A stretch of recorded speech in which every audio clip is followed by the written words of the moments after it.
Friends, brothers and sisters, we gather here today united by a common thread, the power of prayer.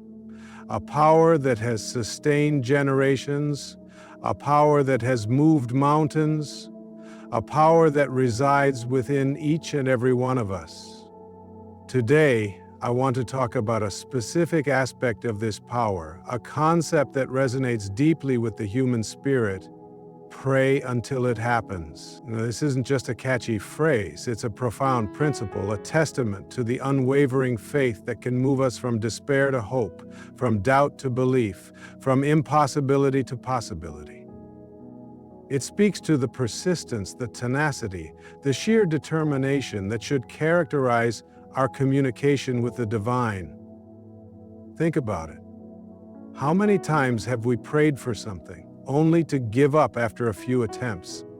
How many times have we allowed doubt to creep in, whispering that our prayers are falling on deaf ears? How many times have we allowed the challenges of life to overshadow our faith?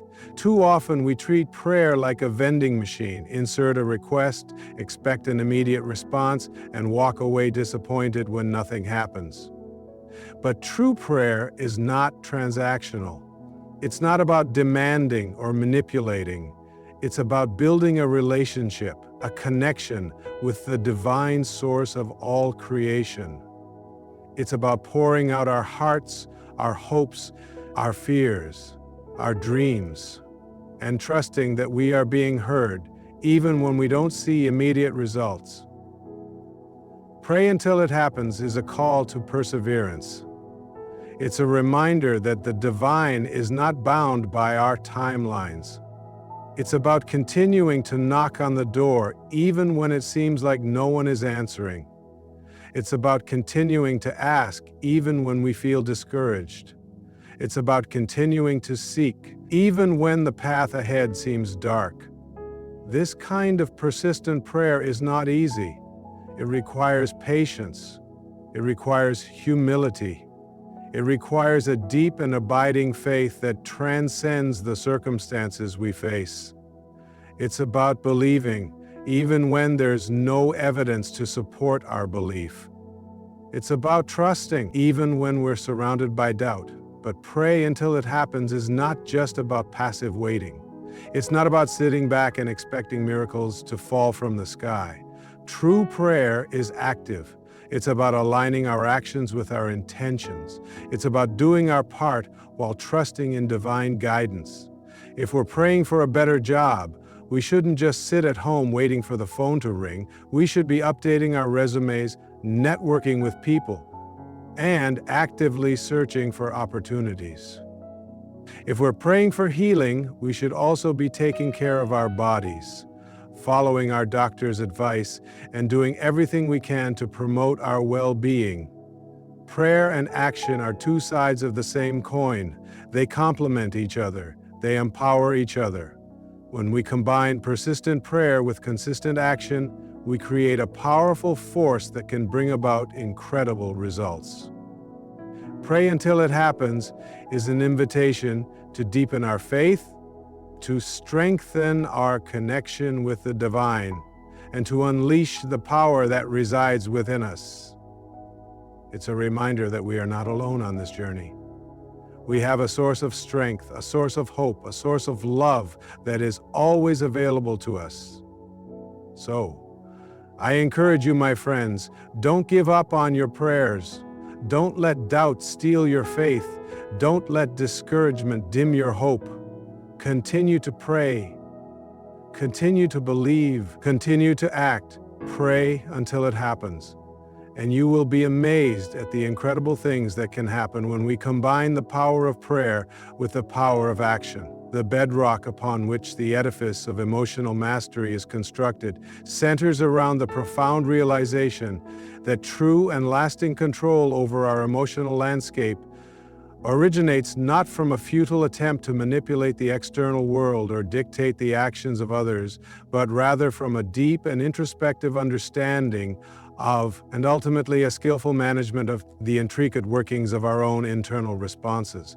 It is a fundamental shift in perspective, a movement away from the reactive posture of feeling victimized by the perceived provocations of the world around us, and a decisive step towards the proactive stance of recognizing and embracing our own agency in shaping and directing our emotional experiences. This transformative journey of self-mastery, this quest for inner peace and equilibrium, begins with an unflinching and honest exploration of the often uncharted territories of our emotional reactions. It demands that we delve into the complex mechanics of how and why we feel what we feel, that we meticulously identify and catalog the specific triggers that ignite the flames of anger and frustration within us, and that we diligently cultivate and refine a robust arsenal of coping mechanisms that can serve as effective fire breaks against the destructive potential of uncontrolled and unchecked emotions. We so often fall prey to the seductive yet ultimately misleading notion that external forces, the words spoken by another, the deeds enacted by a stranger, are the direct and unadulterated cause of our anger, our hurt, our disappointment. "He made me so mad," we exclaim, conveniently and perhaps even unconsciously absolving ourselves of any responsibility for the emotional tempest that rages within. But this, I argue, is a dangerous and disempowering illusion, a convenient fiction that prevents us from taking ownership of our own emotional well-being. While it is undeniable that the actions of others can and often do act as a catalyst, as a spark that ignites the fire, they are, in and of themselves, not the root cause, not the genesis of our emotional upheaval. The true and often hidden origin of anger, of frustration, of all our emotional responses, lies buried deep within the intricate and often convoluted web of our own individual interpretations, our preconceived expectations, and our deeply held, sometimes even unconscious, vulnerabilities. It is not, I repeat, not what happens to us in the external world, but rather how we choose, consciously or unconsciously, to interpret what happens that ultimately determines the nature and intensity of our emotional response. To illustrate this crucial point, let us consider a scenario where two distinct individuals are exposed to the same external event. A colleague, perhaps in a moment of thoughtlessness or perhaps with a hint of malice, makes a critical remark about their work publicly and in front of others. One individual, secure in their abilities and confident in their value, might shrug off the comment, attributing it perhaps to a mere difference in opinion, or perhaps even perceiving it as a well-intentioned, albeit poorly delivered, attempt at constructive feedback. This individual, grounded in self-assurance, is unlikely to experience a significant emotional disturbance.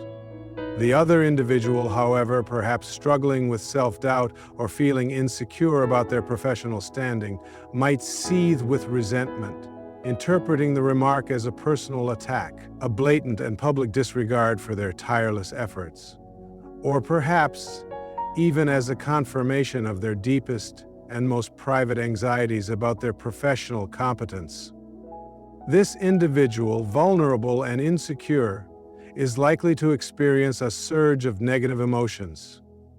The external event, the critical remark, is identical in both cases, yet the emotional fallout, the internal response, is vastly and demonstrably different. This striking disparity underscores the undeniably crucial role that individual interpretation plays in shaping and dictating our emotional landscape. Our interpretations, it is vital to understand, are not formed in a vacuum. They do not arise spontaneously from thin air.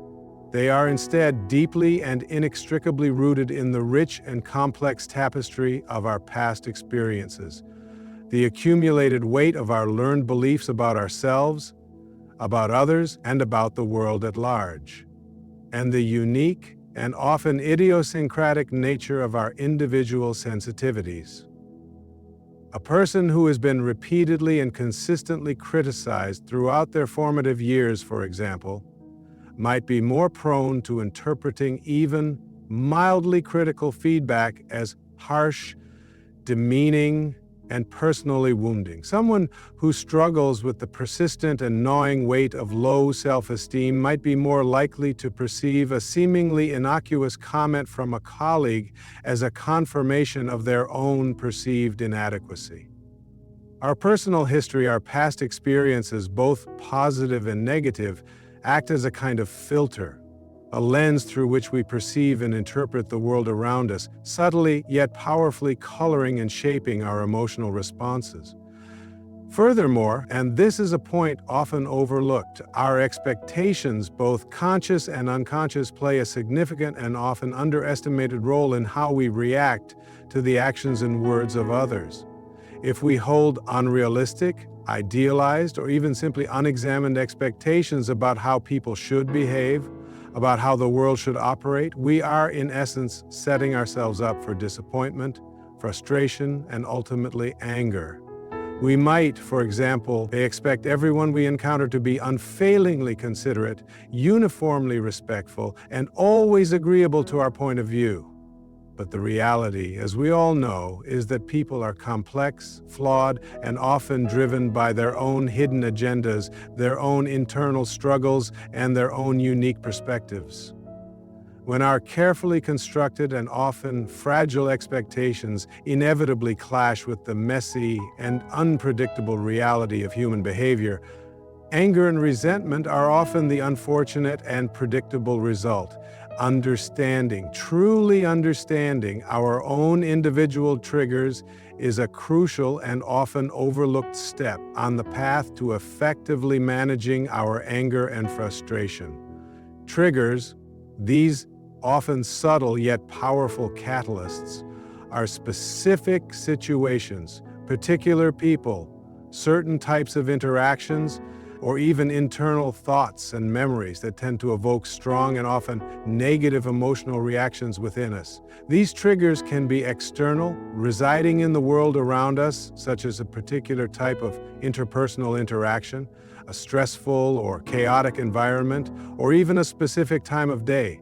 Or they can be internal, originating from within our own minds, such as negative self-talk, persistent and intrusive rumination on past grievances, or the replaying of painful memories. Identifying, meticulously cataloging, and coming to terms with our own individual triggers allows us to anticipate potentially challenging situations, to prepare ourselves emotionally and mentally, and to develop strategies for navigating these situations with greater awareness and control. Once we have achieved a better, more nuanced understanding of our own personal triggers, we can begin the challenging yet ultimately rewarding work of developing healthy and effective coping mechanisms. These coping mechanisms, these tools for emotional regulation, are the specific strategies we can employ to manage our emotions in the heat of the moment, to prevent them from escalating into uncontrolled anger, and to guide ourselves back to a place of calm and equilibrium. Deep breathing exercises, the practice of mindfulness and meditation, and engaging in regular physical activity are all demonstrably effective ways to regulate our emotional state, to reduce stress, and to promote a sense of well-being. Learning to recognize the early warning signs of rising anger, the subtle yet telltale indicators such as a racing heart, clenched fists, or a tightening in the chest, is absolutely essential for implementing these coping mechanisms before we reach the point of emotional explosion. Managing anger, it is important to emphasize, is not about suppressing our emotions, about denying their existence, or about pretending that we don't feel what we feel. It is rather about learning to understand our emotions, to acknowledge their validity, and to express them in healthy, constructive, and socially appropriate ways. Anger, in and of itself, is not inherently a negative emotion. It can, in fact, be a powerful source of motivation, a signal that something is not right in our lives, or even a catalyst for positive change. The key, the secret to emotional mastery, lies not in the suppression of anger, but rather in how we choose to manage and express that anger. The journey to mastering our internal responses, to taking control of our emotional landscape, is a lifelong process, a continuous and evolving quest. It requires patience, self-awareness, a willingness to confront our own vulnerabilities, and a deep and abiding commitment to personal growth. It is about recognizing, accepting, and internalizing the fundamental truth that we are not passive victims of our emotions, tossed about by the whims of fate or the actions of others, but rather the active creators of our own emotional experience. By taking full and conscious responsibility for our internal landscape, for the thoughts and feelings that arise within us, we gain the power, the agency, to choose how we respond to the world around us, to the challenges and provocations that life inevitably throws our way. We move, in essence, from being reactive puppets controlled by external forces to becoming proactive agents in our own lives, shaping our destiny and creating a more peaceful and fulfilling existence. This, then, is the essence of internal regulation, the cornerstone of emotional mastery, the foundation upon which we build a more balanced, harmonious, and ultimately more joyful life. It is about understanding deep down that true and lasting freedom lies not in the illusory control of others, but in the profound and empowering control of ourselves. Inextricably woven with the first and equally crucial for achieving emotional well-being, centers on the transformative and often underestimated power of perspective. It acknowledges the fundamental truth that our emotional responses are not merely automatic reflexes triggered by external events, but rather complex and nuanced reactions shaped, often subtly and unconsciously, by the lens through which we interpret those events. This lens, this unique and individual way of seeing the world, is itself a product of a multitude of factors. Our accumulated life experiences, our deeply ingrained beliefs, our core values, our cultural conditioning, and even our current emotional state. By consciously cultivating a more compassionate, a more understanding, and even a more humorous perspective, we can profoundly alter our emotional reactions to the challenges and provocations of life, navigate the world with greater ease and resilience, and ultimately create a more peaceful and fulfilling existence.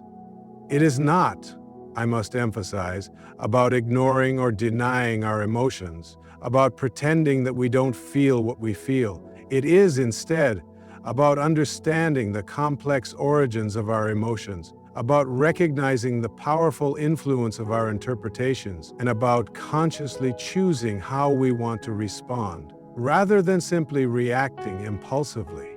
Our interpretations, it is essential to remember, are not objective truths, etched in stone and universally valid. They are, instead, subjective narratives. Stories we tell ourselves about the world and our place in it. Two individuals can witness the same event, experience the same interaction, and walk away with vastly different interpretations. Each interpretation meticulously crafted and colored by their unique and individual perspectives. Consider, for example, a scenario where a friend cancels previously arranged plans at the last minute. One person, perhaps feeling insecure about their friendship or prone to feelings of rejection, might interpret this cancellation as a personal slight, assuming that their friend doesn't value their time or their company. They might feel hurt, angry, and even betrayed.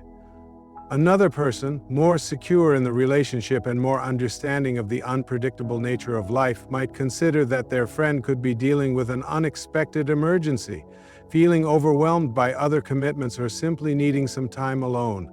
They might feel slightly disappointed, perhaps, but ultimately understanding and forgiving. The external event, the cancellation of plans, is identical in both cases. Yet the interpretations and consequently the emotional responses are radically different. This simple yet powerful example highlights the crucial and often overlooked role of perspective-taking in the effective management of our emotions.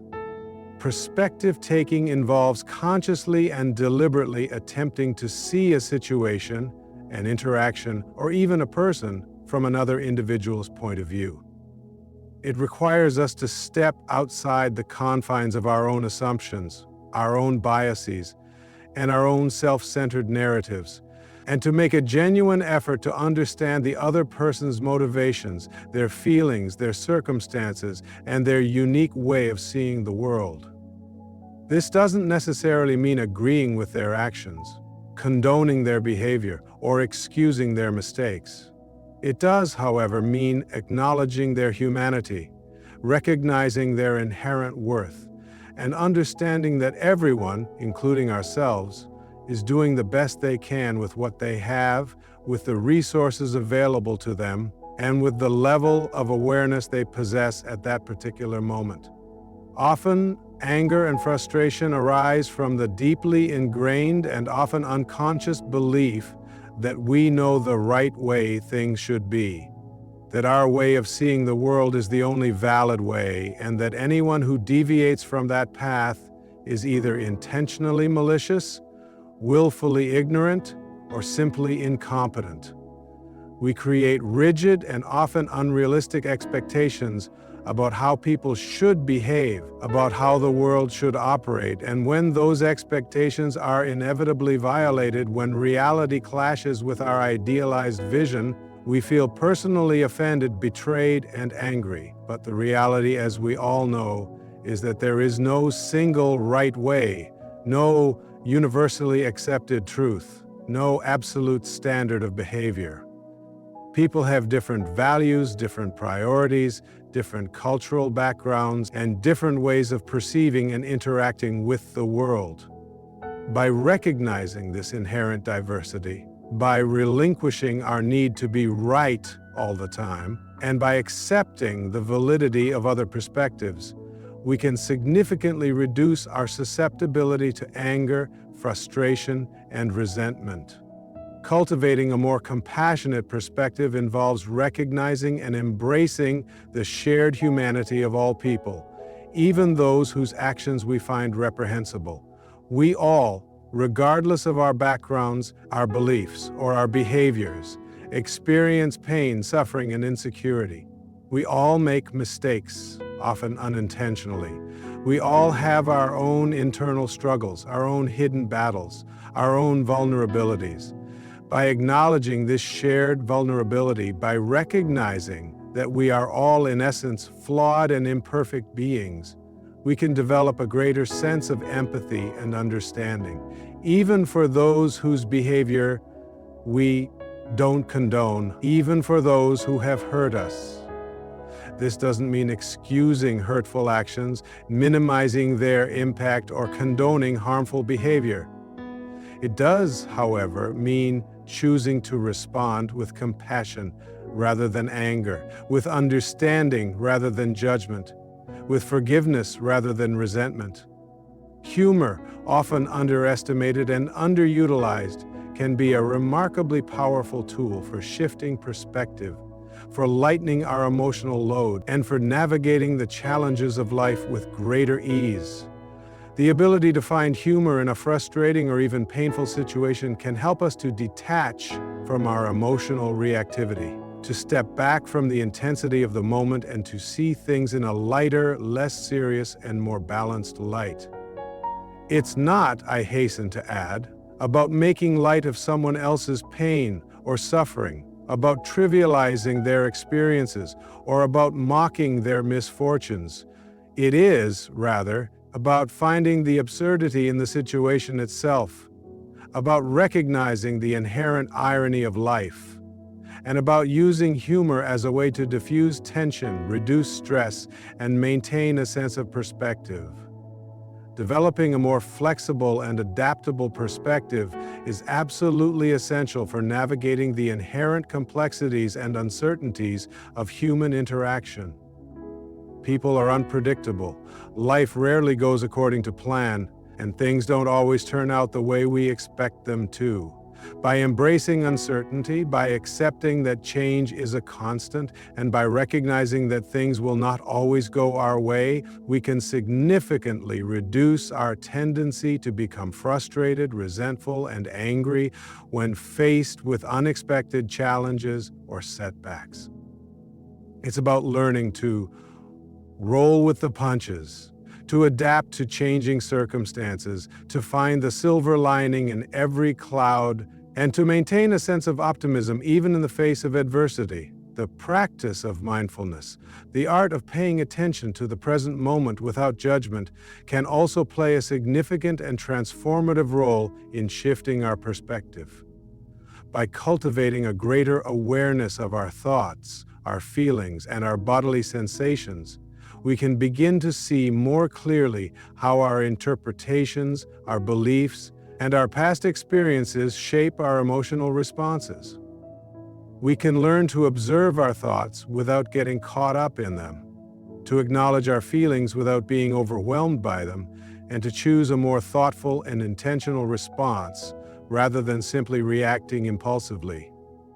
Shifting perspective, it is important to remember, is not a one-time event, a magical transformation that happens overnight. It is instead an ongoing practice, a continuous process of self-reflection, a lifelong journey of personal growth. It requires conscious effort, a willingness to challenge our own assumptions and biases, and a commitment to seeing the world through a wider, more compassionate lens. It is about continually asking ourselves, is this the only way to see this situation? What other interpretations are possible? What might be going on for the other person involved? By engaging in this process of self-inquiry, by actively seeking out alternative perspectives, and by consciously choosing to see the world in a more positive light, we can gradually expand our understanding, deepen our empathy, and develop a greater sense of emotional freedom. It is, ultimately, about recognizing that we have the power to choose how we see the world, and that our choices, our perspectives, have a profound and lasting impact on our emotional well-being, our relationships, and our overall quality of life. This, then, is the essence of shifting perspective, the key to unlocking a more peaceful, understanding, compassionate, and ultimately more joyful existence.